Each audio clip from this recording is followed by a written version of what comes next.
This episode of Savage Sessions is brought to you and produced by Radio Salad Studios.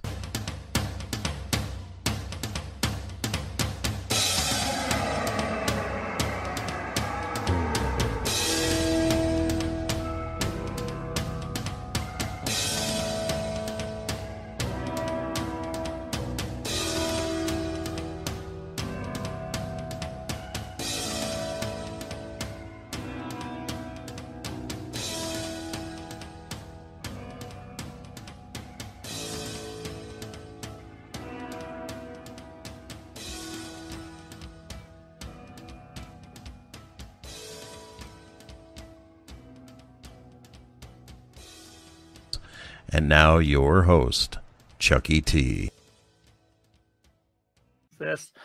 Hello, players, and welcome to Savage Sessions. My name is Chuckie Tee, and I'll be your host, along with Totes, my goat, for Deadlands The Weird West, Lynched, a tabletop RPG powered by the Savage Worlds Adventure Edition. Savage Worlds is a product created by the good people at Pinnacle Entertainment. You should visit them for all your role-playing needs. As is tradition here at Savage Sessions, I allow the players to go for that all-important fourth menu so they can do more cool and crazy things throughout the game. To do so, all I ask for is a 60-second recap. A highlight of the last episode as told from the viewpoint of their character. Well, there's only two of you. That's going to be awesome. So, gentlemen, which one would you like to go first? Go ahead, Greg. Start it up. And go. And yeah. So last time when we were in town, I remember we were chasing one of the brothers. I can't remember their names right now. And we went upstairs into his room. We could hear him going out. Look. Remember, we could hear him going out the window. 30 seconds. I forgot Lee's character's name. Ross. Yep. He Benjamin Ross. went one way to try and catch him. I don't remember what Austin did. Can't remember if he went out the window or he went down some stairs. But I remember I went, and I think I let Buddy take over, and we went right out the window. That's right. Okay. There's your 60 seconds. That's fine. That's a little highlight. All right. Go ahead, take your fourth Benny and Mr. Curry, if you'd like to. We were finishing up with Pastor White. We brought him back to the gym for comfort and to ease his weary mind. While we were there, we asked the proprietor and his lovely waitress about some people in town. They told us about a couple of brothers. I rang a bell. They were the Book Brothers. They worked for they were the children of one of the founders of the town. One of them worked in a logging mill, and one of them worked in a steel mine. The logging brother, there was an accident, and many people died that day. And he came back wrong. And we went to go talk to him, four of us, and with Freddie Parker. And we heard him coming out. We heard something inside. So I just hightailed it out of there. I jumped down the stairs as quick could get, and tried to head him off. Got around the corner. At that moment, a giant zombie type fella jumps out the window after him. There was a chase. I had drawn my gun, but I decided I'd hold off and maybe aim. By that point, we had captured and brought him back. We were currently in the Gem Hotel waiting for the other brother Book to come back, and we told the proprietor, whose name I cannot remember, Brady, something or other, to keep an eye out for him out the back window, so we could interrogate Mr. Book and make it look like we were all just having a friendly chat, and I believe that is where we left off. Right, and exactly. Go ahead, take your fourth Benny. Congratulations. Nicely done, gentlemen. Yes. So it was. So the scene starts up again with the two of them in the lobby looking at each other. Parker staggers back, slumps up against the railing of the stairs going up to the second floor, drops down, got his hands on his hands and knees. He just What? starts to hyperventilate. Parker, man up. Ooh, give me a persuasion roll, and then I'll do a roll for Parker to see if he can't get himself out of it. While that's happening on the inside, we're going to make Ross an NPC tonight. Okay. Well, he got he got a 5, 6, or 7. Not enough for a raise, but enough to bring him out of it. He nods as Austin's getting him calmed down. Like I said, the camera quickly shifts over into the dining room where the owner, John, and Ross have Hans tied to a chair, or are right. I think we're using drapes or something. Yeah, some kind of curtain string. Right, just kind of ripping them and then using those as wrappings and stuff like that. Stop saying damn it. So what is happening there, John? We're gonna say Ross is tying up Hans at the moment. And Hans is either absolutely fatigued or he is just that broken of a man that he just doesn't care that he's being tied to the chair.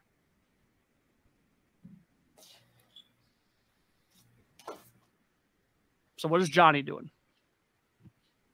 Oh, me? Yes.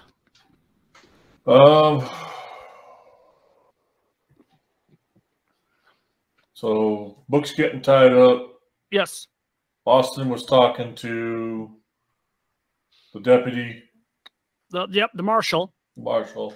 Yeah. You should maybe check out Book. Like, give him a good look over. Maybe give him a sniff. See if there's something wrong there. I can't smell him over you, so. Basically, could I do like a notice roll or something? Yeah. Yeah. See if it. Let's just make this easier. What exactly are you looking for? Because you might not need to make a roll.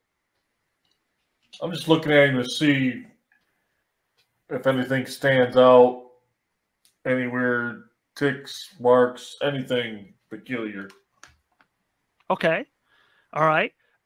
Well, first things first. Okay, so because I remember you had mentioned it before that you were concerned he might be like John.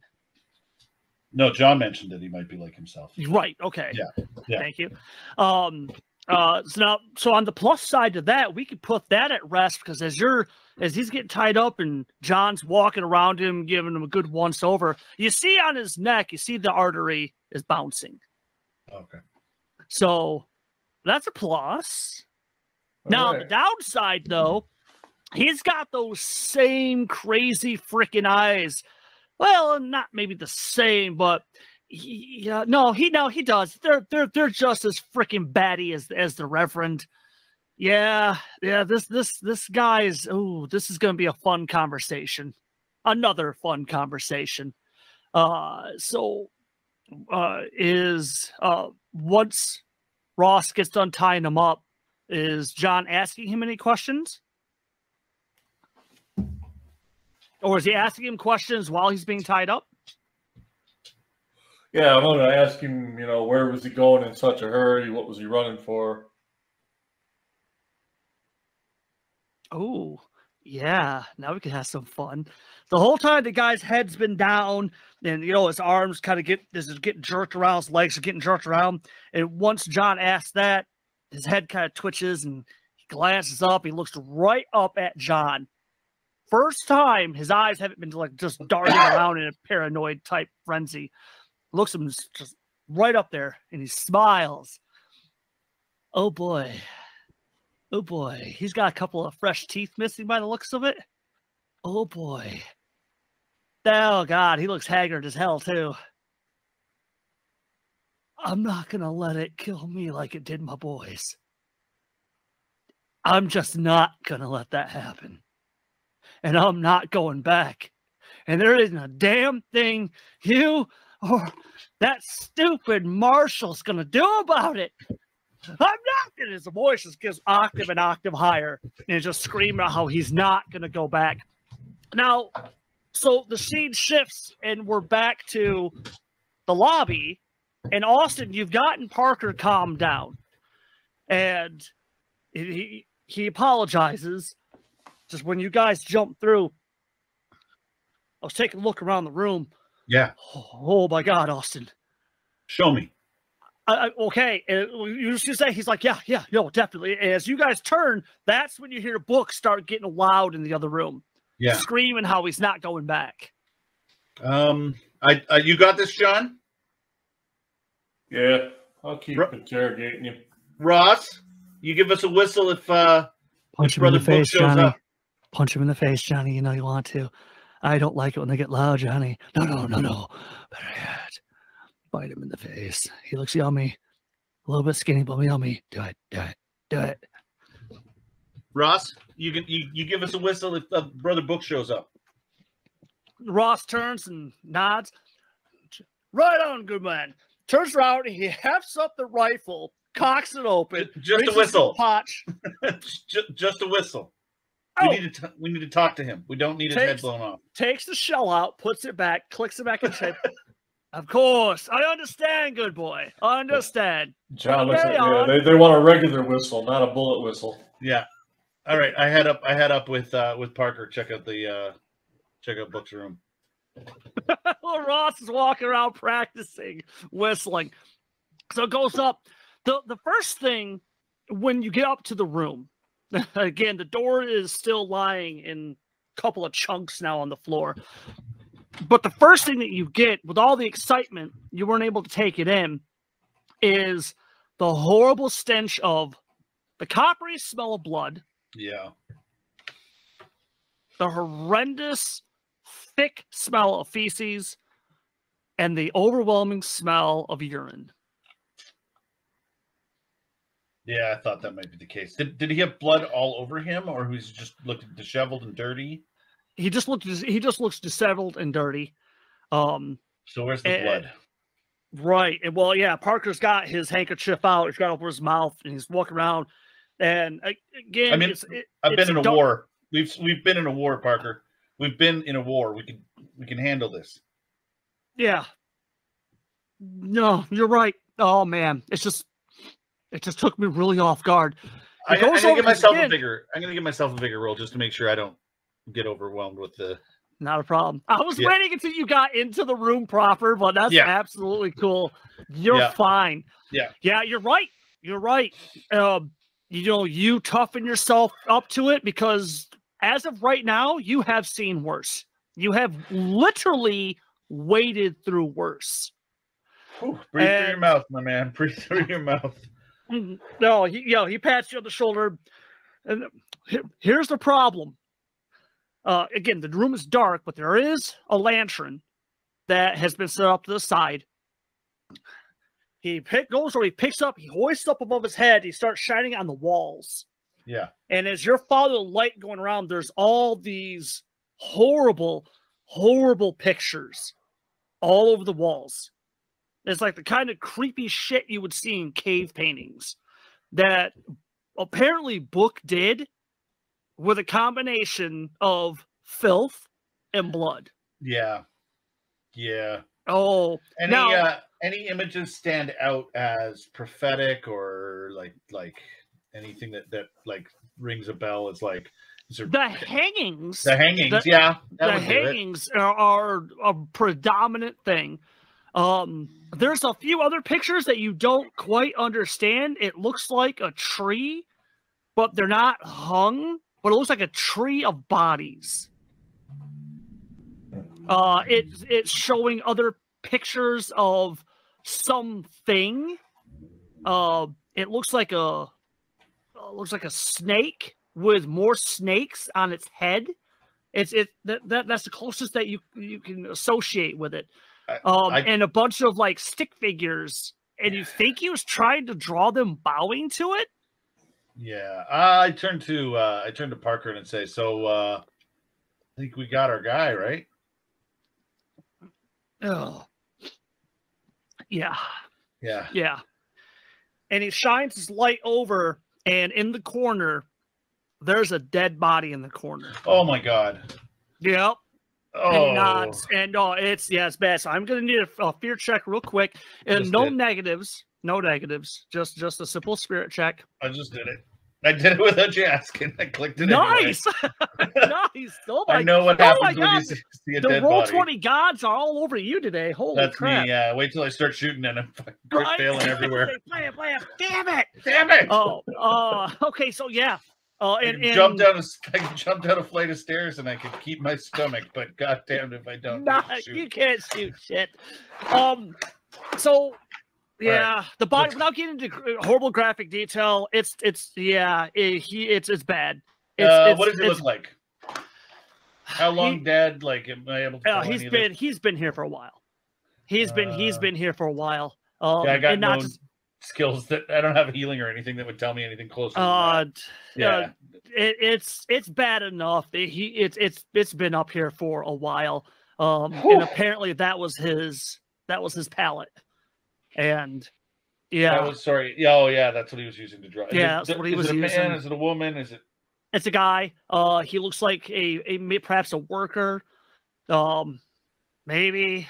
We got simple what may have been a white shirt at one time, suspenders, denim pants, some work boots.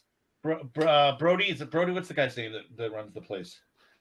That would be Hoyle. Hoyle runs the Gem Saloon. Hoyle, England. Mr. England. I think we should get Hoyle up here and see if he knows who this is. If it's not the other brother. It's just some guy. I don't know. I'm guessing. Well, and that's what Parker's like. And he goes looking around. He shined the light, and it's very disoriented because, like I said, the room is dark. So he's just going on. He stops. He goes over by the bed, and he pulls up a photograph that looks very. Now what? Click on the right page, Smarty. Like this, and there is a framed picture of both Mr. Book looking good, and Parker's holds it up and says, "How much you want to bet this is the brother?" Yeah, is it the same guy? The one that you have downstairs. Oh no, the guy. No, it is not the guy. That's what I was trying to figure out. Okay, so we need to find the other brother. We need to find the other brother. We need to find him tonight. Okay. All right, let's close this room off. Let's get down the stairs. Yeah, let's gather the posse and let's see what the hell's going on here. Jesus Parker, God. Parker, get your shit together. This wasn't supposed to be anything like this. You're the goddamn fucking marshal now. Get your shit together. Oh, I need you to give me a notice roll. Why is notice not so obvious? There it is. Oh my God, are you serious? You're about to turn around and walk away, and you stop, and you turn back, and you look at Parker, because he's just like this. Oh no. You walk back into the room, and you shut the door behind you, and you get up real close to Parker. There's no door. No, that's right. There is no door. My bad. My bad.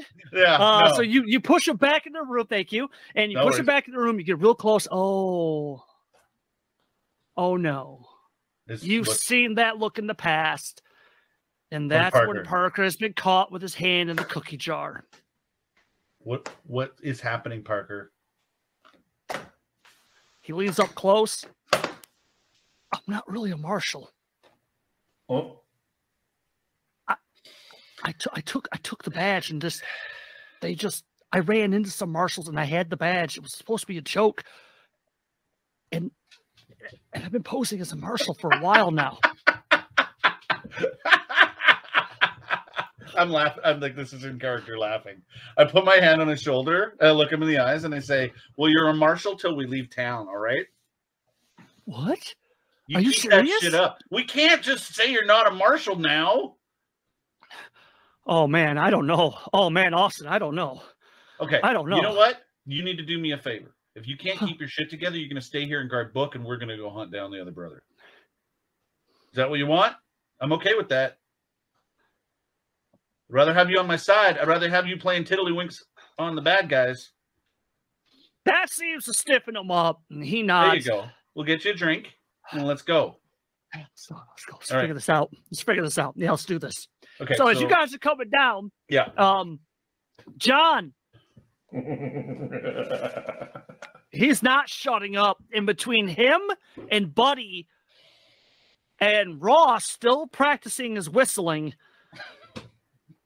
How did you get Book to shut up? I finally just knock another tooth out of him.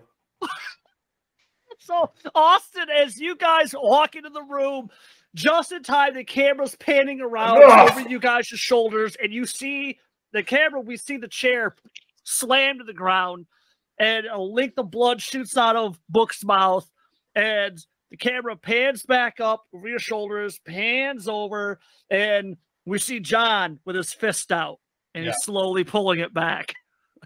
And he's looking down at Book. And is Book unconscious? Surprisingly, no. Well, he's in a good deal of pain by the looks of it. Hey, Hoyle. Hoyle's by the bar. His eyes are huge. Well, he should be in the back room looking out the back window for us because we paid him to do Right. that. I'm sorry. Yeah. No, back there. So he's just standing there. I go back to Hoyle. Huge. Yeah, I go back to Hoyle and I say,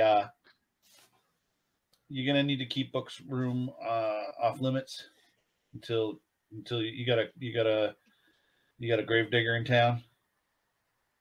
Yes, sir. There's an undertaker. Nobody goes into the Book's room. Nobody's going into the Book's room until the undertaker goes and cleans up the room.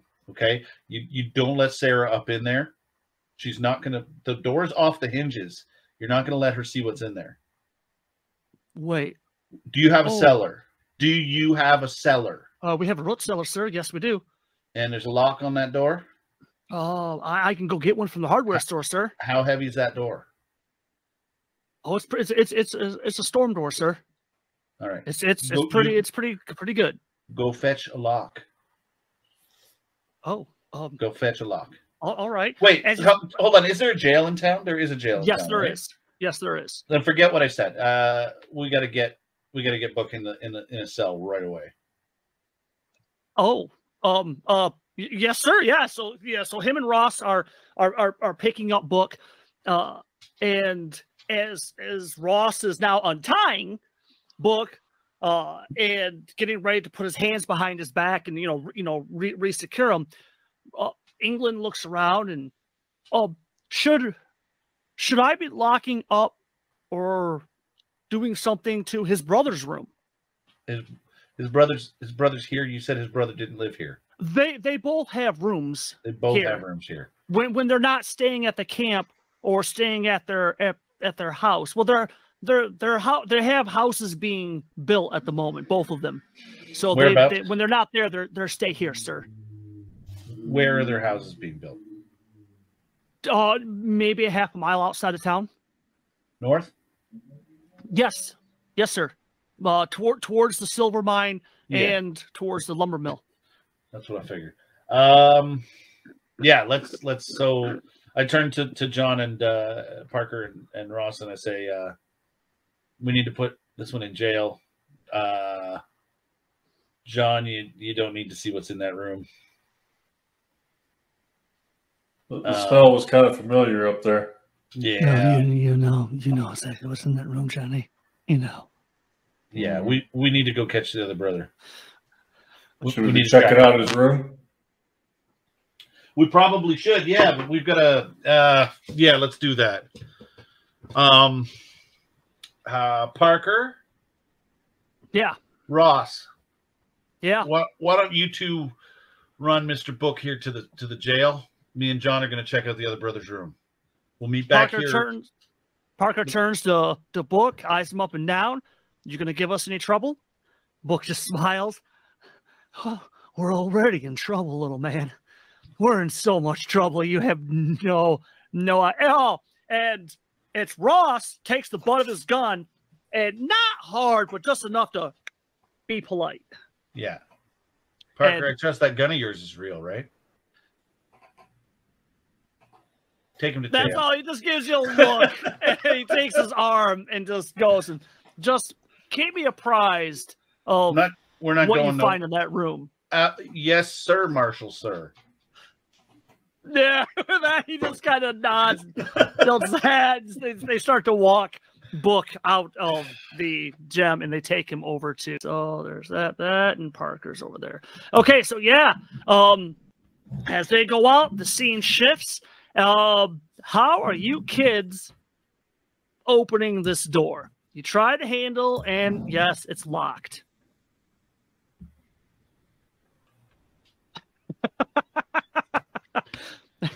Greg, does John want to go ahead and circumvent the lock? I was gonna say I can just go through it. Go ahead. Well, I don't got no thievery, so yeah, go ahead. Go ahead. What do we need? A force roll? Wait. Hoyle! John's a little back. Hoyle comes bounding up the stairs. You want another broken door?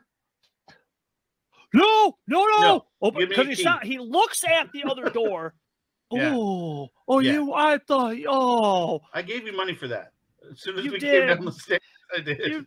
You did. You make sure I don't owe you any more money. I'll be right back. Yeah, Just like, oh, double time. Oh, as okay. As he's getting ready to turn away, I said, "Here, make it double time." I hand him another $5 bill. Whoa! Oh my God, that's a lot of money. He's looking at that. He's looking, and the scene flashes where he saw the barber leaving town, and he's looking at the money. I grab it before he grabs it and say, "When you get back with the key." I'm getting too old for this. And he starts to go down the stairs. As you guys were looking at England, you didn't notice that Sarah had come out of her room. Okay. And Sarah's in the room with it's when she screams. It's when she screams, and the two of your heads snap over. She's standing in front of the door, and she staggers back, and she's up against the other wall, and she's got her hands over her mouth, and her eyes are huge. What are you guys doing? I go run over there. Yeah, I was going to say, I don't think I'm the person for that job. Yeah, I go over there. I kind of just like usher her away from the door as gently as I can. Yeah, give me a persuasion roll real quick. Yeah. Because for whatever reason, she's actually fighting against you. It's not bad. Okay, a 4 will do it. And as you're moving away, she turns, she goes, "That's Les Wilkins. That's Les Wilkins. Oh my God. Oh my God." Go say a prayer for him. Go say a prayer for him and lock your door. Who was Les Wilkins? Oh, okay. All right. So, okay. So, Greg, John's going after and asking. Well, John just kind of pauses, tries to catch her attention. Who is that? Who was she stops and she looks at Austin because now she doesn't know, should she be going in her room or should she stay? Answer him. Who was he? He was a worker at the lumber mill. Yeah, but he's been gone for like a week since around the time that the hanging started. No, that happened. That was 3 weeks. That happened. Yeah. No, he came here. But I remember he brought Mr. Book in after the accident at the lumber mill. I remember he was there. Yes. Yes. From what I was he acting strange like the rest of them, or he was shook up? Yeah. I know he was shook up. I remember him and his brother, not Les, but the other Book brother. I know that the foreman was gone. If I remember correctly, I think Les was supposed to be filling in for that, because I know he was going back and forth from town quite a bit, running errands for Mr. Book, while Hans was staying here at the hotel, recuperating. You know when the preacher went up to the logging site? Oh, he went up there all the time. Yeah. Was he there on the day? She stops and her eyes get big and she's like, no. Wait, yes. Yes, but it wasn't until he went there later. But it was the same day he went up there. After they had some sort of terrible accident up there. Yeah, no, I heard. You go pray in your room.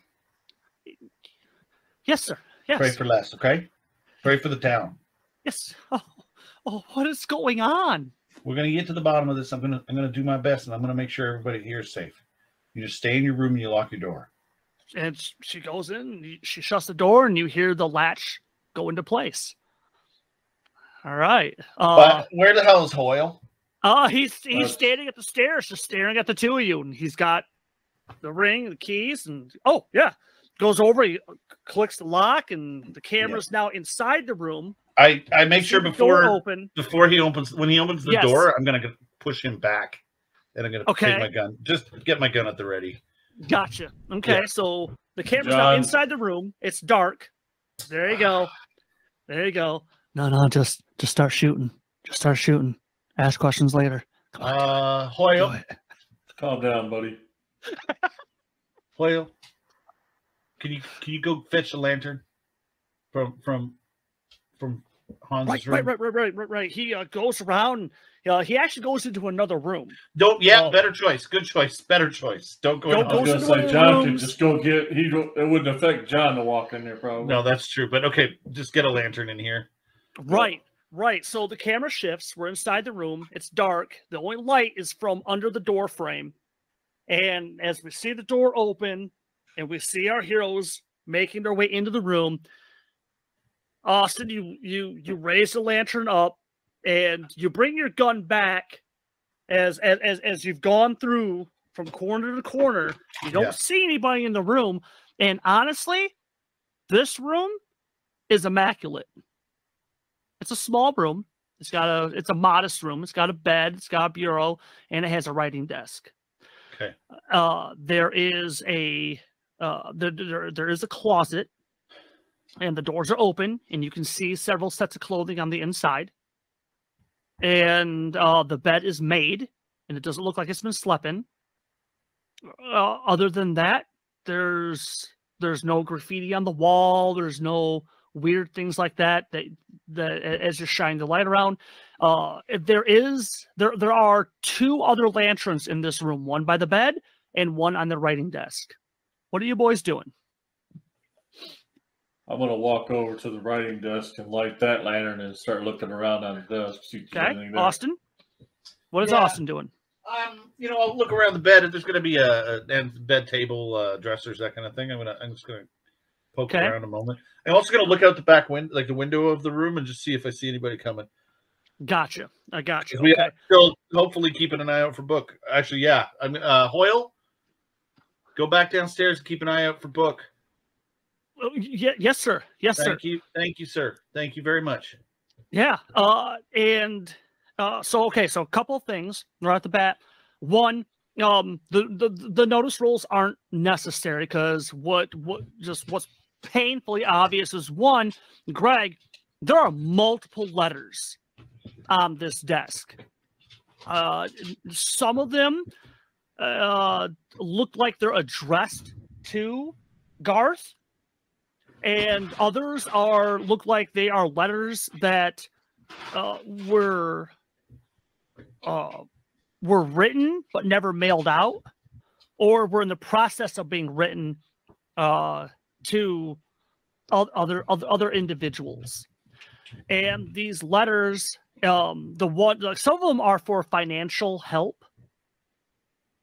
A lot of them are rejection letters, and some of them are okay. We can help you, but they don't look like there's no like figure letterheads or anything like that. These look like they're private investors and things of that nature. And the one though that does catch your interest is there is one that he had started but hasn't been finished yet, and it's to a doctor. And in it, the first few lines are stating that he's looking for a place to keep his brother. And it says something along the lines of, as he is afraid that his brother has had a severe mental collapse. Austin, in the bureau, as you're going through, as you're looking out the back window, and after you've made sure England has gone downstairs, there's a couple of ledgers, and there is a journal in it. And the handwriting in the journal and in the ledgers does match. Yeah. And it does look like Garth was keeping, they're not incredibly detailed or anything, but just daily accounts of what happened. And one of them does express his frustration about having to run both the silver mine now and the logging mill. Flipping backwards. I want to go back about 3 weeks. And there it is. He puts down that there has been a terrible tragedy at the mine. And he says that, no, not the mine, the logging mill. The logging mill. I'm sorry. No. I'm thinking, yeah. It's okay. No, that's good to know, because that's what I thought. Yeah, that changes everything. Yeah, like, no, not that. The mine's okay. Yeah. There was terrible tragedy at the mill. But initially he puts down that he was relieved to see that of the bodies brought to town, his brother was not one of them. Right. But he's confused as to why they didn't bring the other bodies back. The following day, he says he's going to go out there, because he makes mention that his brother has been terribly distraught.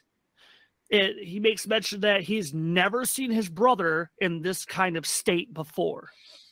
It makes mention that the following day, he's going to go up there and take stock of what's going on. And what happened? The mill cannot shut down. We cannot afford for the mill to shut down.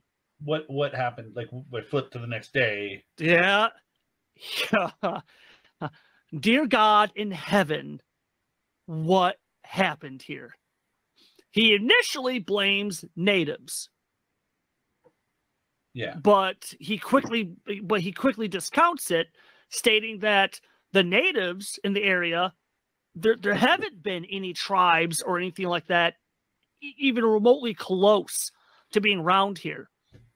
Nevertheless, though, he did send men, or he tried to send men to scout the area to see if there may have been like a rogue group or war party or something. As he states, and this is what catches your eye, and you actually sit on the bed for a second because you got to wrap your head around this. I don't know how they got those men so high into the trees. Okay. John,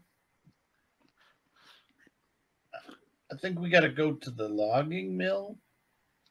What time is it? Like, how long has it been nighttime? I know we don't have watches, but like, there are clocks in the rooms. So I would say, I know, like, I think we're saying it was getting. I guess we would have watches. That's right. It's not Pioneer Tays. Pocket watches, something along those lines. It's only dusk? Well, it was, so by now, when you got there, I think we stated when you got there, it was getting close to dusk. So it's dark now. Yeah, I don't know if we want to go tonight or if we want to go, like, first light. What do you think, John? I paraphrase. I think we better sit tight tonight. And No, we're good in the dark. Let's do this. We might be all right in the dark, but not everybody else is. What do you mean? Oh, you're too nice. Sorry. Buddy conversation. Oh, yeah. Okay. All right. He wants to go out there tonight, but I'm telling him that not everybody else is as good in the dark. I get it. I can't promise you I understand, but I get it. I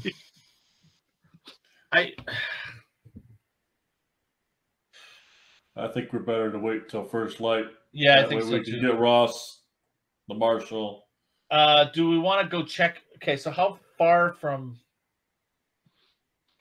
is the Holy hell, England!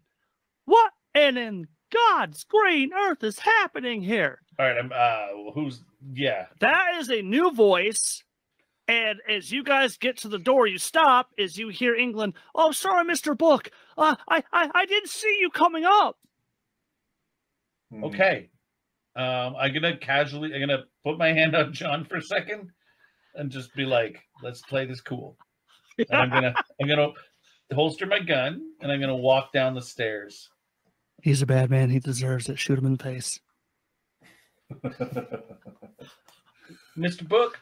I'm just gonna kind of wait up at the top of the stairs and Book is watch as you go down. Garth Brooke. I like that, Garth Brooke. Ha! So close. He's tall, slender man. He's disheveled, but nowhere's near the same as what you've seen with the preacher and his brother. You can see the slight family similarity. Mm-hmm. But his eyes are clear. Yeah. Yes. Yes. Yeah, that's kind of what I'm gathering from his notes. He's got his jacket off, and he's draped over his arm. He has a simple brown work shirt on, button up, suspenders. He's wearing work pants and some work boots. It looks like he's had a long day of working out somewhere, and he's down the lobby. But he's looking into the dining area. Yeah. And he's looking at England, and then he looks up and when he sees you and John. Mr. Book, I think we need to have a chat. Mr. England, can you get us a bottle of whiskey, please? And 5 glasses? England, why am I listening to these two men? They don't work for me. Sir, they're with the new U.S. Marshal. What new U.S. Marshal? What? Apparently, the other U.S. Marshal sent for a new U.S. Marshal to help him in looking for these lynches. Book turns. Oh my God. Oh my God, thank God you're here. He actually drops his coat and he comes stumbling up the stairs. And he grabs onto you. Thank God. We found Les in your brother's room. What? The hell are you talking about? Come sit with us and have a glass of whiskey, Mr. Book, please. What? He pushes past you, and he quickly goes over the room, and he's glancing around. Can I try to? Okay, fine. Let him do it. Yeah, no, that's cool. He pushes past me. No, this is fine. This is fine. Like I didn't want that to happen. He slams up against the door frame, and he slides down. Oh my God! Oh my God! The scene shifts. And the three of you are now down the lobby. Let's be down in the dining area. And there's the bottle. There's 2 bottles. One of them is empty. And the other one, you're pouring Mr. Book a new glass. Yeah. Takes trembling hands. Ross and Parker returned? No, they're still in jail at this point. Oh my God. Oh my God. I thought if I left him alone until oh my God. Oh my God. What am I going to do? What am I going to do? They'll kill him. They'll hang him.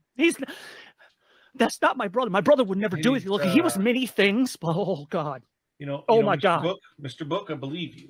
I believe you, and I need to see what happened at that mill. What? I think there's something happened. I think something happened at that mill. And I think it's turning your brother, and I think it's made Mr. Pastor White. I think it made him lose his mind too. I don't know what it is, but White's always been, he's always been a little flighty, but he's have you been by the church? Have you been by the church of late? No, I've been extremely. What happened at the church? Well, it doesn't look much different than your brother's room, other than it doesn't have as much dead body. What? What? Oh my God! What is going on? He's pretty much What the desecrated hell is that church. on? I think your brother needs help, but I'm afraid maybe hanging's the only help he's going to get.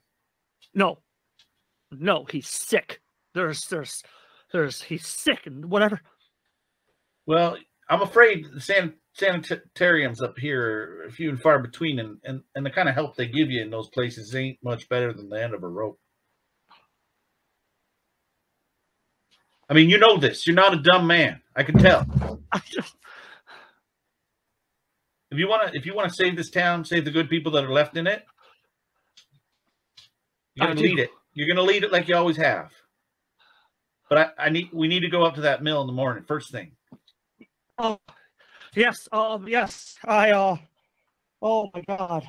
Your brother's safe and sound. We've got him in the jail for tonight. We haven't hurt him much. Oh my God. Oh God. Do you want to go see him? God. You should go see him. Yeah. All right. Yeah. I'll try to explain what I can as we walk over. Yeah. And so, as the three of you are walking over. Yeah, John on the way out the door. Yes. He actually goes towards the kitchen to get a snack for the walk over. You should probably do that, John. It's okay. John will catch up. Yeah. Not a problem. Gotta feed the beast. Yeah, it's probably better that way. He stops. He stops actually. Let me move you guys real quick. He stops to about here. And he initially, when you guys are leaving, he explains that it was he asks Austin when they get outside initially, what exactly did the new marshal tell you? The new marshal told me that we were coming up here to investigate some lynchings. People been dragged out of their homes in the middle of the night and hung. It's true. That's very true. Based on the drawings I saw in your brother's room, I firmly believe he was involved. If my brother was involved, then my brother has turned himself into one hell of a magician. How do you figure? The accident at the mill. I chalked it up to a rogue war party or something like that. Yeah. Competition around here is it's steep, but it's never been cutthroat. So I thought maybe it was another company that was trying to scare us out. When I went up there, and by now John has come around from the alley and he's joined the two of you. On a chicken leg or something. Thankfully, Book hasn't caught on to it. He's very focused. He's looking at the jail. He's looking at Austin. When I went up there, when they brought my brother in, the state he was in, he could barely even tell me what had happened. He was practically catatonic. What did he tell you? He said that they were in the trees. I didn't know what that meant until I got out there, because I was told that damn near the entire camp had been killed. Yeah. So I went up there because I didn't understand why they brought back so few. My brother employs upwards of 30 men per season to work the lumber. Yeah. It's not a huge camp, but it does very well for everyone here. And I couldn't understand when they brought back just my brother, and it was 5-6 men. That was it. That was all that was in the back of the wagon. And the state of those bodies was absolutely horrific. I've seen accidents happen. I've seen men crushed. I've seen when cutting goes wrong. I've seen that. I wouldn't wish that on anyone. But this was nothing like that. Two of the men, it looked like a group of people had tried to tear the man apart. There was very little holding his torso together. It was terrible. I went to the camp, and he looks back at the jail and looks back at the two of you. The men, when they said they were up in the trees, it wasn't an exaggeration. Somehow, whoever attacked the camp had literally pinned the men 20 to 30 feet up in the air onto branches on the trees. Pinned them like they were part of a butterfly collection.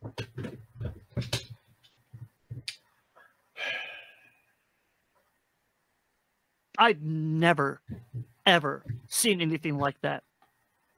I called around for some experts, something. Who does something like that? My brother didn't get better. I tried to keep things running.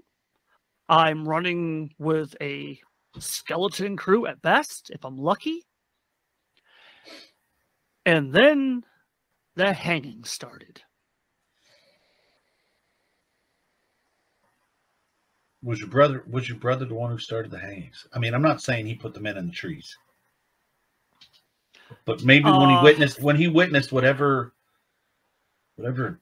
horrors that befell that logging mill, maybe he did lose it. Maybe he did snap.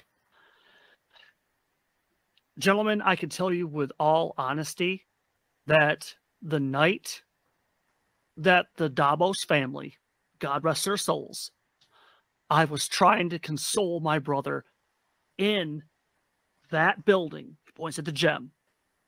He was with me. It was like talking to a child, and he was with me.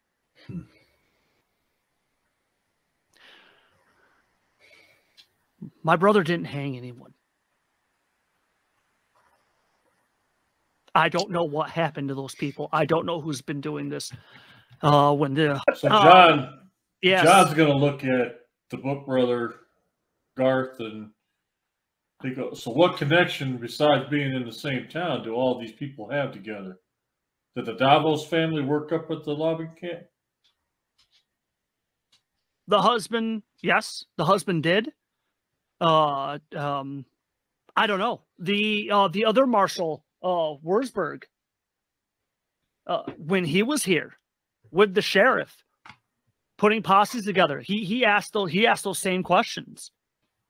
I can tell you right now, he looks at Austin. They locked my brother up because that's exactly what they thought. They thought he had snuck out, that he had lost his mind, and that he had hung those that poor couple. When the other hanging happened, he was in the jail cell when that happened. It was after that I was able to convince them to put him in the gem. For the most part, my brother has been absolutely docile. I don't know what happened to Les. I had no idea. I was trying to make sure Les was here to keep an eye on him. If that logging mill shuts down, this town will fold. Absolutely. Your brother couldn't have been too docile because when we went to go try and talk to him, he shot out the window and run away. What? He literally jumped out the window. With that, he turns and now he's marching to the jail. When he gets into the jail and he sees his brother, all his brother does is casually look up. He acknowledges his brother, and then he looks back down. Parker looks over at Austin and points to the guy that's in there who's just what?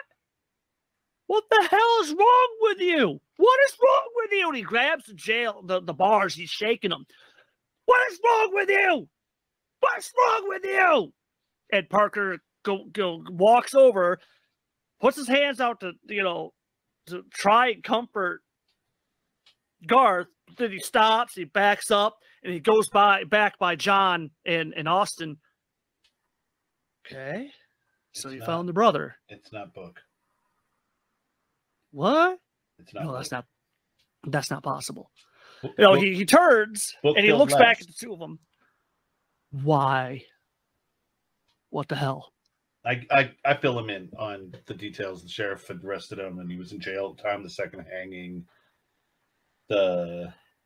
He killed Les. I'm quite sure of that, but he's not the guy we've been looking for. And I'm starting to think that there's more going on here than I don't know if it's a guy we're looking for. You know what I mean? You don't know what I mean. No. Hey, come have a cigarette with me. Okay. John just kind of laughs when he hears you say that. I pull out. Looks like you guys are walking into my neighborhood. I pull out a couple of cigarettes and I hand one to John and one to. Okay, so the three of you are outside. Yeah. Parker's leaning up against the hitching post. Takes a deep drag. I fill him in. Like I mean, I don't know how much you want me to reiterate. You know how that's fine. You know how absolutely horse nut crazy that sounds. Remember we used to work for the Black River Gang? Don't remind me. Yeah, you've seen horse nut crazy, man. Yeah, okay. All right. But still, okay.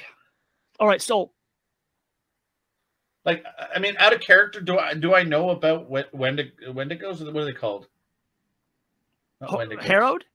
No, well, I know about Harold. I don't know if I know about. I'm just what I'm asking. Like, what are the demons called again? They're called the Manitou. Manitou, not Wendigos. Manitou. Like, do I know about these things? Working with the witches? Yeah. The two of you have been privy to seeing them work spells. Yeah. So the two of you know that there is magic, but the inner workings of it, they kept hush hush. I know I believe in God, so I do believe in the devil. Right. The harrowed, men and women being brought back. Yeah. The Black Black River River believe Gang. in that. The Black River Gang has has employed those individuals in the past. You have seen men and women that have taken shots that should have killed them, and the next day they were walking around. Yeah. The witches just blew it off, and if pushed, explained that there are a lot of things that you just don't want to know about. Right. So that's for Austin. That's for Parker. Flicks a cigarette away. Okay. So let's get some sleep. Let's get some sleep. Let's get some sleep and then Let's get the hell out of here. Oh, Are you out of your mind? What are we supposed to do about this? Well, we got him If there's really a thing out there killing these people, come on, man. What are we supposed to do about that? We are con men, for God's sakes. I'm going to look him in the eyes. I'm going to lean in. And I'm going to grab the badge off his goddamn jacket and I'm going to rip it off. Oh, come on. And I'm going to put it on. And I'm going to say, you can leave town. But I got to save this town. Oh, I like that. Oh, I like that a lot. You could take yourself another Benny. I like that a lot. I really do like that a lot. Nice. Con man, John?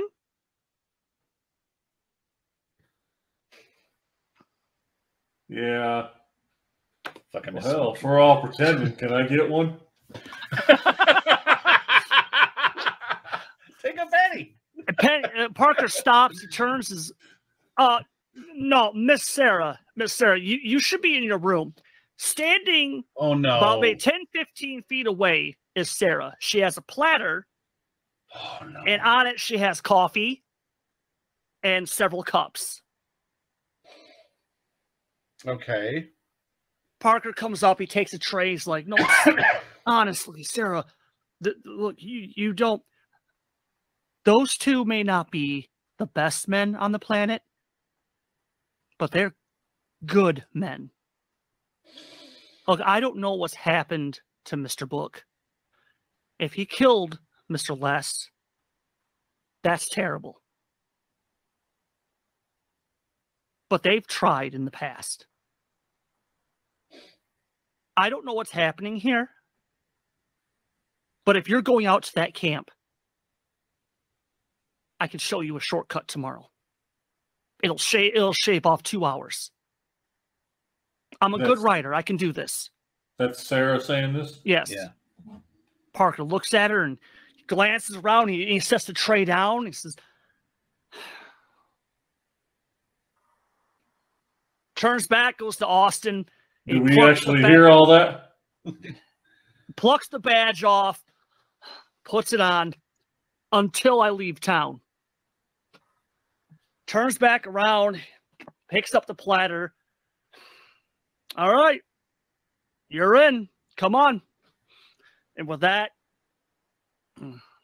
he takes Sarah. Are we all? So we're getting towards nighttime now, aren't we? Yes. Yeah. And I guess we're all going to want to probably somebody be on guard. Is this something where everyone's This is something John's kind of asking. Should we all stay in a group somewhere? Yeah. Oh, for sure. Yeah. We are staying. Because we got the one brother in the jail cell, so I guess we're not going to get the comfort of the gym. We should. Unless we want to rethink that and take him back to the gym. I say we take the coffees to the brothers in the jail cell. Right. Now, Austin? I'm going to offer Garth the opportunity to come with us for protection or stay here with his brother. You're going to need me. You're going to need me tomorrow at the camp. Yeah. I brought in hired guns to run the perimeter of the camp. You can keep an eye on your brother. Do you want to leave him in here for the night? He turns. And Parker's like, I'll stay here, and I'll run a shift. Right, England. How about, Ross. He looks at Ross, and Ross. He takes some of the coffee. Oh, I'll be here. I'll watch the boy, and then tomorrow in the morning, we'll go to this camp, and we'll see what's going on. I'll come relieve you in a few hours. Good lad. That's a good lad. Okay. Honestly, the night goes by relatively uneventful. I feel like I need to roll to see if I can even catch a few hours tonight. Like, I don't know what kind of roll I need. Well, you see, here's the plus side. John, you don't need to sleep, do you? No, actually, he does. He does. And that's the problem. What does Buddy do? Well, he conked you out during your shift. Yeah. So when, so Ross is just hunkering down, and Parker is hunkered down, and Austin. Yeah. It's you and Garth. Garth is awake, but he's trying to get some sleep. Mm-hmm. And yeah, so it's only a few hours until dawn. So yeah, first of all, let's go ahead. Let's give me a vigor roll. Not so much for fatigue. I just no, John's done. But like all John heard was, and lights out. Okay. And that was it. I kind of figured. And then the horrible nightmares start up again, because why would Buddy ever let you have a decent night's sleep? Right. Seriously, Seriously, I failed one. 20 gods are just. Dude, look, I failed first. I spent the penny. Oh, did you spend a penny? I didn't see that. Yeah. Okay. I failed my previous 2 rolls, man. My notice roll and my vigor roll. That's not good. Well, that's But not good. But I pennied it. So like I said, so Garth is up, and he sees you pacing, but he sees you pouring the coffee, taking another shot of coffee. If you want to sleep, you can get some sleep. I'll stay up. So is this to me? Yes. No. I'm good. Like I said, I pennied and I aced my vigor roll. I'm good. Yeah. Well, yeah, but Garth still good. offers. I got some sleep before I came and relieved the marshal. So I'm good. So what kind of trouble does Buddy get me into? Oh no. Well, first, Am I gonna wake up with a mouthful of fur again? no, that would be silly. No, God, no. Or there's a time I woke up with a corpse. It starts with when Garth offers Austin to rest, and Austin politely turns him down. He glances over at Hans, and he looks back at Austin. Safety was never a major concern for him. I run a type shit at the silver mine. It's not as lucrative because I've invested in as good of safety precautions as possible. Hans never really went in for that. He was like my dad. It was all about the money. And I guess karma finally just caught up to him. Thank you for staying. It does mean something. And he turns, he looks, and because both of you never even heard Hans stand up. And he's standing on the bed, and he's got his back to you, and he's looking out the itty-bitty window. And he turns his head, and he's got that creepy illumination on his face. They're here. And he turns his head back. Who's I put the cards down. Who's here? And he just turns his head back. He looks at you, and he says again, "They're here." And he looks back. And then that's when the whispering starts up. Garth, you stay here. Keep an eye on your brother. The hell is that noise? The hell is that? And then that's when Buddy, John, sits up, glances around. Hey, how you doing? My name's Buddy, and oh, we have guests. Holy crap. That is the most maniacal damn look you've ever seen on John's face. And then when the light shines on him and you see the black on black eyes, and he snaps up off the chair like a child in a candy shop, glances around, and he looks forward, and he shambles up to Austin. What are you going to do? Give me a gun. No, not John's. He gets mad when I use his gun. Give me a gun. Garth is just leaning back. What in the hell? Come on, man. Give me one of your guns. I like your guns. You got nice guns. Give me one of your guns. Hey, no, never mind. No, I'll bring him to us. And he goes to the door, yanks it open. Hey, over here. Over here. Well, Ross sits up. Parker sits up. What the? Oh, hey, man. What the? They're over here. They're in here. And he drops right there. Oh my God. What is Austin doing? I'm going to go look outside at what's going on here. John, you said John drops? Yeah, like a sack of potatoes right there out front.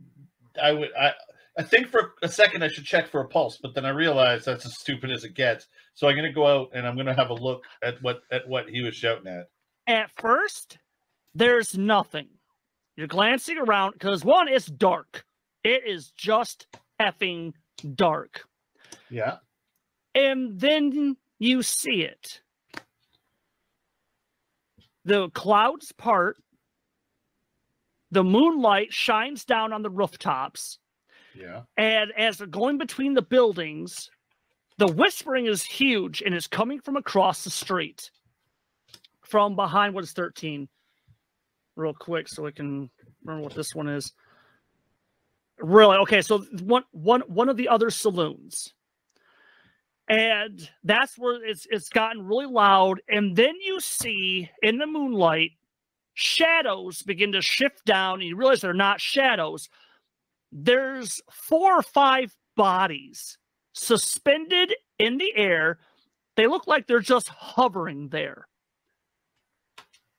And then they drop, and the 4 bodies hit the roof, come rolling down the side of the roof, and they land in the mud.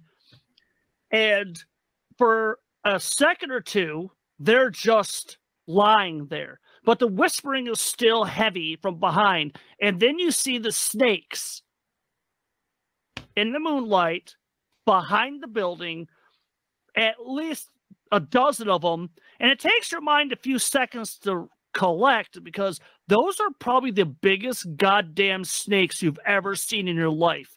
If they're that tall, that thick, and you can see them with that much prominence. What's my modifier to my fear check? That's a -2, please. Well, I just failed it. I will spend that Benny. One for good measure. I'll spend. Okay. Because I rolled me a 5. Okay.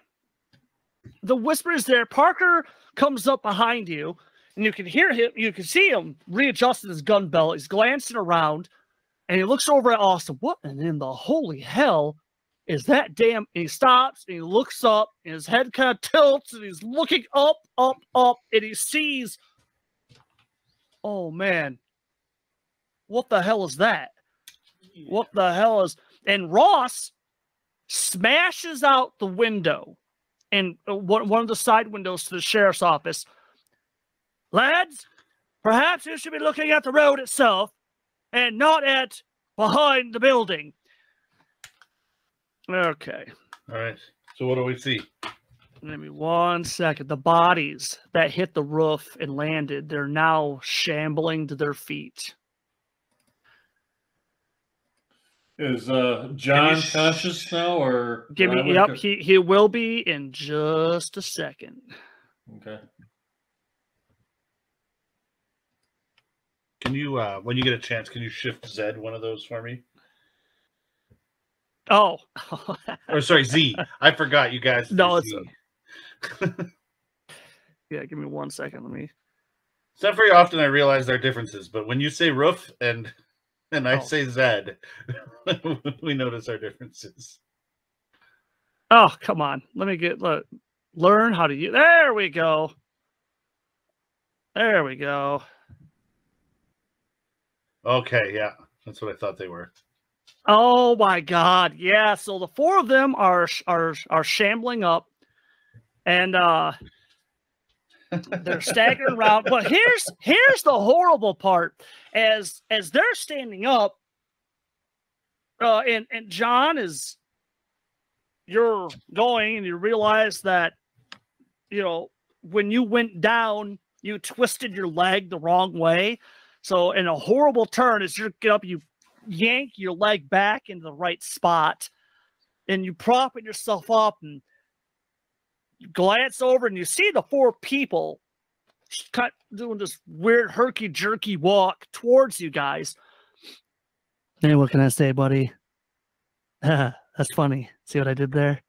It's never a dull moment, huh? There's no heads. there's a, oh, wait, there they are.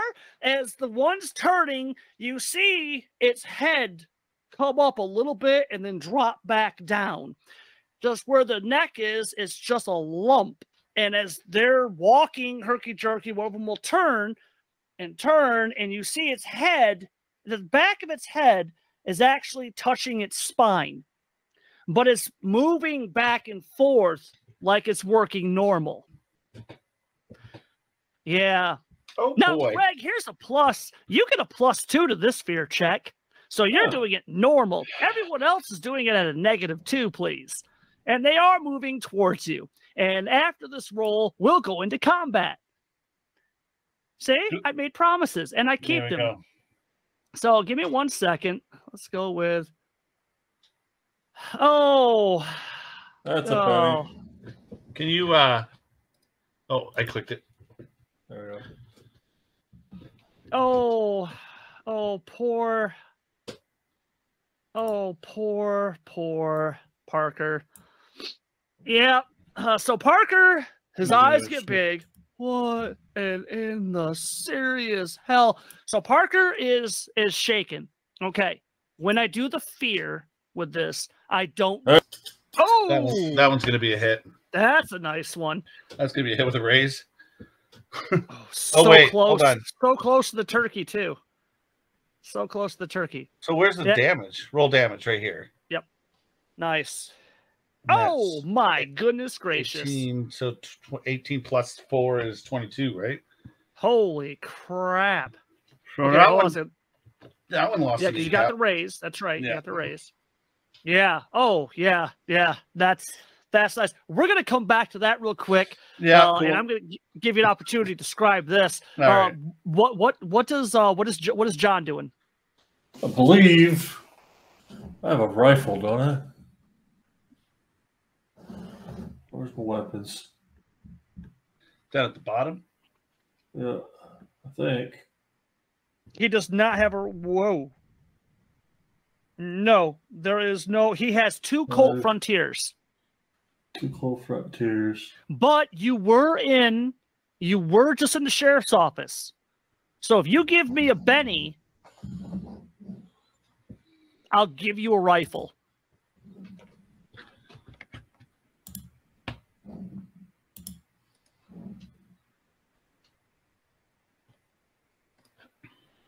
Needle and thread. Yeah, that's the case if something gets blown off. You can literally stitch it back on. Yeah. And then eventually Buddy will heal it so as good as new. But yeah, so if you want, you can go ahead and you can give me a Benny, and I will be more than happy to give John a rifle because, yes, why would he not grab a free rifle? I'm going to hang on to my bennies. Oh, damn it. I mean, yay for you. So I'm going to step forward a little bit. I'm going to take a couple of shots also.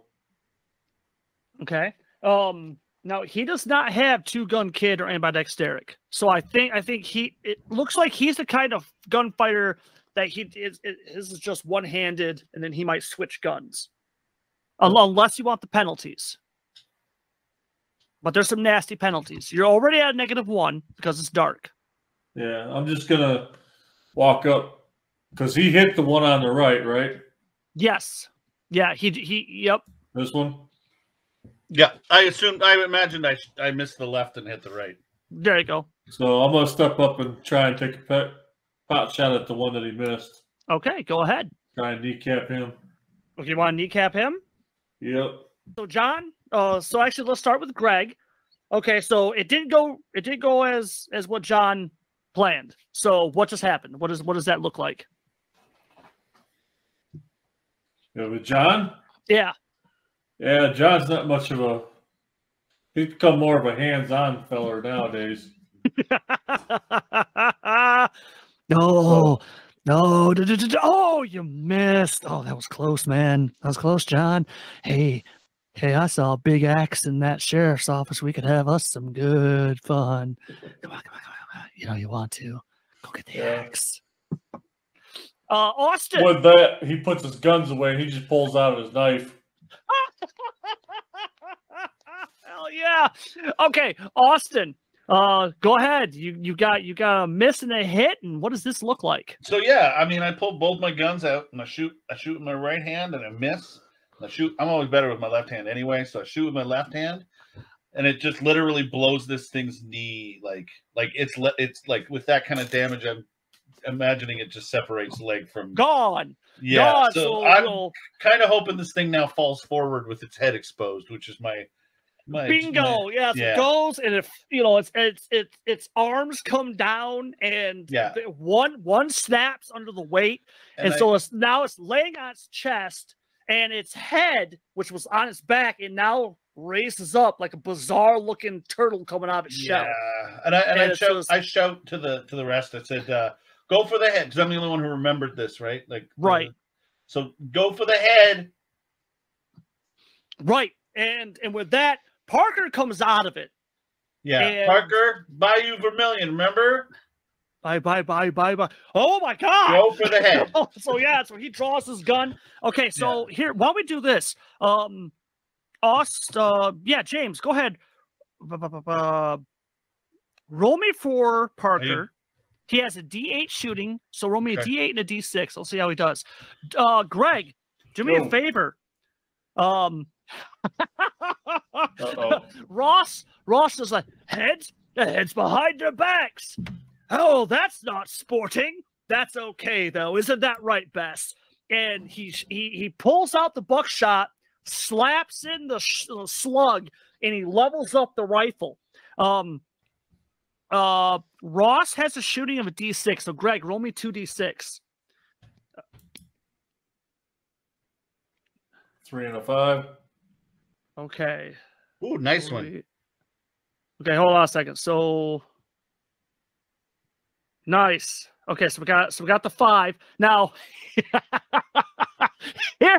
here's the beauty of that. He shot us all in the back or peppered us with buckshot. No, he did slug. Okay. Oh, he did slug? He did slug. All right, so James, go ahead and roll me another D6. Oh, okay. Yep, because he got an ace. Or did you? Oh, I did that. I know the macros. He got a 6 and a 2. So his total was 8. His total was 8. Oh, nice. Yeah. Bro, wow, nicely done. Nice. Okay. So that's perfect. It's exposed. It's there. That's gonna be enough for a hit. Okay. So now what's the damage on this gun? Is 2d6? Yep, 2d6. Plus 1 plus 4 for the headshot. Okay. So Greg, roll me 2d10. 2d10? Ross doesn't care about cover. He knows what his rifle can do. Oh, yuck. I'm pretty sure that Parker doesn't like that. So we're gonna say he spent. Okay, he's got 1 left for the night, so that's fine. So better. No, that's better. Oh, and they explode. I forgot to put the exclamation mark. That's fine. Sorry. So our 1d6. Yeah. So go ahead, give me another d6. Add it to the 14. I can tell you that's already gonna make a mess. Yeah. 16. That's still more than enough to make a mess. So we'll let you describe that in a hot second. So is this the one I put down? Like, is it the same one? That's the one. Yeah, the one that Austin kneecapped. That's Parker has just removed that one. Oh, hold on, I can do my favorite thing. Greg, what did you get for? Oh, yeah, no. 1 and 7. No, Ross would not like that. Go ahead, drop a Benny and try that again. Hold on, I get to do my favorite thing. 6 and a 10. Oh, 10 would be another. That'd be roll that again, which is another mess. There's an 8. Yeah. So, like I said, Greg. Oh, hold on. Let me do my favorite. Like I said, Ross doesn't care about cover. He finds that unsporting. Be a man and just stand there and take it like you should. Stand your ground. So he took out the buckshot. He put in the slug, and that's what he just shot off, and it smacks that the one that you didn't kneecap, Yeah. it blows through its torso, and in the process, yes, it obliterates the head, sending its body spiraling backwards into the corpse behind it and sending them both to the ground. The one that Parker hits, like I said, as soon as you kneecap it, it drops. And Parker's eyes, he's still wrapping his head around it. He's still not focusing good. When you look at him and you scream Bayou Vermilion, Yeah. brings it to it. Oh, hell no. Pulls his gun. Then he sees the head start to come up. Oh, that's just not right. Oh, that's just not right. And he pops off his shot, hits it dead nut center between its eyes, and it obliterates the head. Okay. So two of them are gone, and we have this one here is on the ground, and it's struggling to get up. And this one here is starting to step over top of the other one and has started moving forward. Okay. Again, with just because they have such slow movement, yeah, it's gonna take that one a little while to get there. Okay, the bad guys got themselves an ace, boys. What about you guys? You dealt again. Yep. King of Clubs. Nice. King of Hearts. What's that? I got the King of Hearts. Got a Nice. pair of kings. Oh my God. Okay. The ace still goes first. The ace still goes first. So we'll start with this one here. He stands up and he has started to move forward. This one has come up. He's not quite on top of Johnny yet. But it's not going to take much for John to literally just take a big step forward and hit it. And like I said, this thing's just the weird gait that it has, the head lobbing side to side and starting to chitter and all this stuff. So that's where they're at. I'm letting Ross and Parker go on you guys' turn. So you tell me what those are now your allied extras, and we're counting them as wild cards. Okay. So there you guys go. It's now on to you. Well, you're up, Johnny. You got the high card there. Yep. All right. So as I'm stepping forward, I go, well, buddy, you called him. Don't you want to play with him? Are you shitting me? No, that's what Buddy says. Yeah. And with that, John, your hands drop to the side, his head lolls back, and Austin, you swear you see... Oh, God, what's something horrible? At first you thought it was blood shooting out of John's eyes as he lets out... first, it sounds like a normal human scream. And then it turns to a high-pitched wail, dies down. His head drops, and he clutches the knife, and he drops the knife, hunkers down. John comes back up, and he just kind of twists his hands, and all the joints and knuckles, they all crack. Ugh. And it's a combination of Buddy's voice and John's voice. Okay. All out to play. Oh, God. Greg, what are you trying to do? Oh, yeah. He wants to try and rip the head off. Of course you are. Of course you are. Okay, Greg, this is how this works. You will roll an additional D6. Okay. So go ahead, give me a fighting roll. And then roll me a D6. And you add that to the roll. A headshot is a -4. If you succeed, though, and again, all you need is a 4. Excuse me. Hold on. No. Oh, lucky punks. Oh, no, it's even worse. Oh, no. Yeah. Yeah. Yeah, 4s. So I got a 5.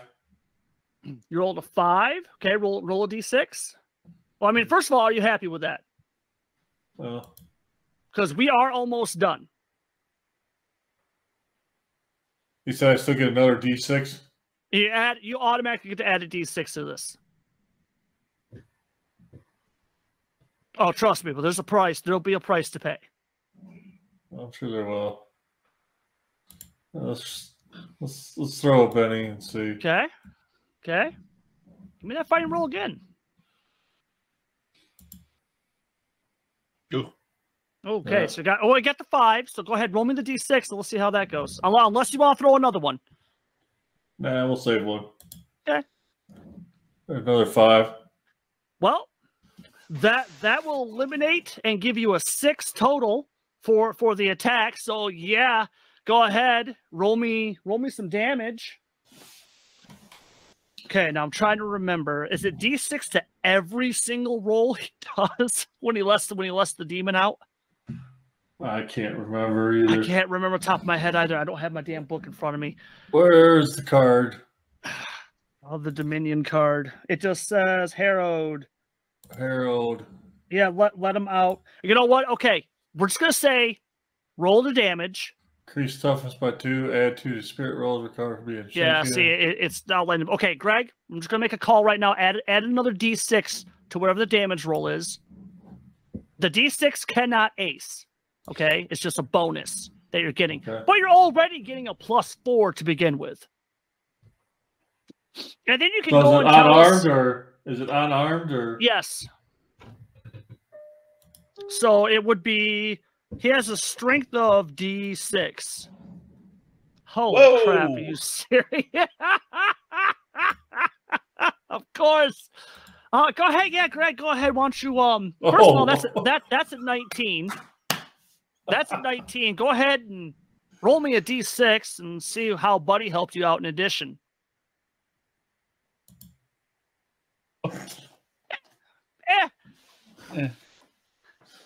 You didn't use your teeth. So yeah, but still it's an absolutely horrendous sight. And hold on, let me do my favorite thing. There we go. Greg, real quick, what horrible spectacle have you just made of this thing? So, Buddy. Oh no, it's you.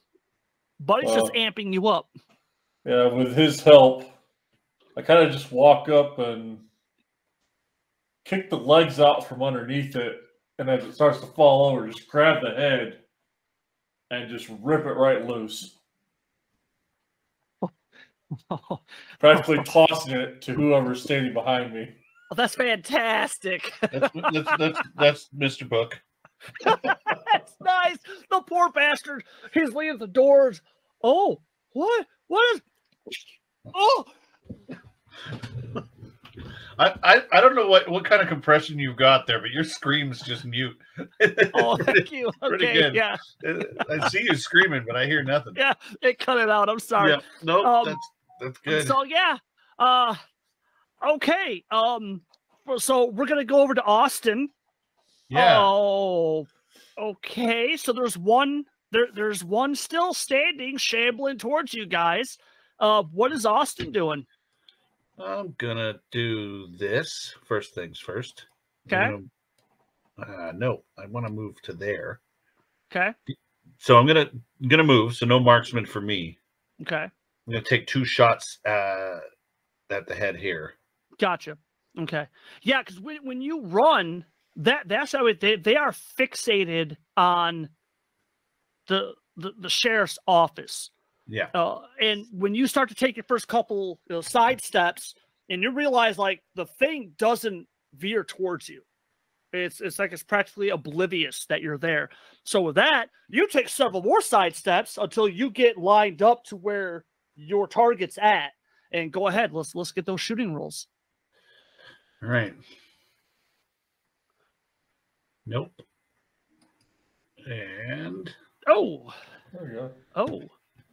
Yeah, right. -2 for the head for this. because they're shambling? What are we saying? 4 for the head and 1 for illumination still gives me a 4. It's still a hit. You know what? We're gonna go with that. Yeah. Sure, I'll take it. Yeah. I'll take it. So Nice. just the damage, and then I add 4, right? Yes, sir. So that's an 11. So 15. Oh, 15. Nice. There we Nice. Yes, go ahead and roll us through that scene real So quick. yeah, again, like you said, I kind of sidestep the thing and see that it's not paying any attention to me. So it gives me a chance. So I just take again the 2 shots. My right hand is just not as good tonight as my left. My second shot just clear right through the temples, straight across, and Nice. it hits a bell hanging in front of the. You can hear it ding off a bell that's hanging over here in front of the saloon. Nice. I love that. I love that. Oh my God. So before I bring this recording to a close, hold on a second. Before I do that though, I get to do my favorite things. Couple of things. All the bodies have dropped. Shot goes through the head, blows up like a melon. Body does a little bit of a twist, drops to the ground. As you know, everyone's got the guns leveled out except for John, who's hunkered down and has, dropped down almost like a feral dog and run up and has grabbed the next body, tossed it up, and throws it off against the other saloon. While it is in midair, its body begins to bloat up, shrink down, and by the time it hits the wall, it explodes into a nasty, dark-colored mess all over the walls. The other bodies, to you guys' shock, are also undergoing the same metamorphosis right there. Even Book, holding the head, is still holding it, and it begins to go the same metamorphosis and explodes in his hands. It's like a mold, kind of, right? Like a greasy. It's a thick, nasty, dark brown, greenish type pussy fluid.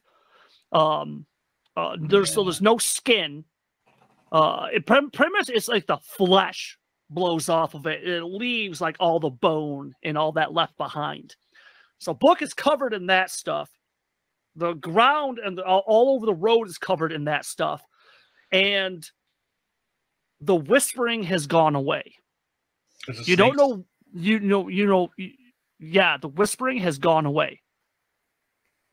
And for the life of you, you don't know. You can't remember when it stopped. Sometime during that short confrontation, whatever it was, it has gone. Can I add that as this happens, the sun just crests the horizon, just the early rays of dawn. Oh wait, yeah, because we were towards dawn. Yes, yes. I like that even better. So yeah, and so I like that. Crest comes up, starts to illuminate it, and where you should be relieved. Nope, you're not.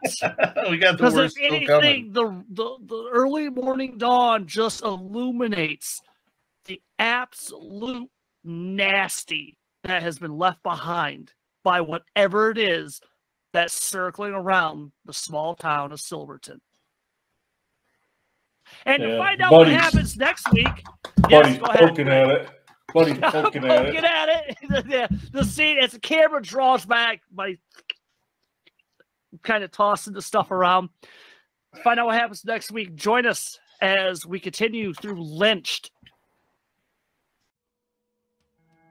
To find out what happens next time on Savage Sessions, join us next week. Same Savage time, same Savage channel. And until then, from all of us to all of you, go out there, be safe, have fun, and may the dice be with you. Always. Everett, take us home. This has been a production of Radio Salad Studios. For more information, contact us on Facebook at Radio Salad Studios. Thank you.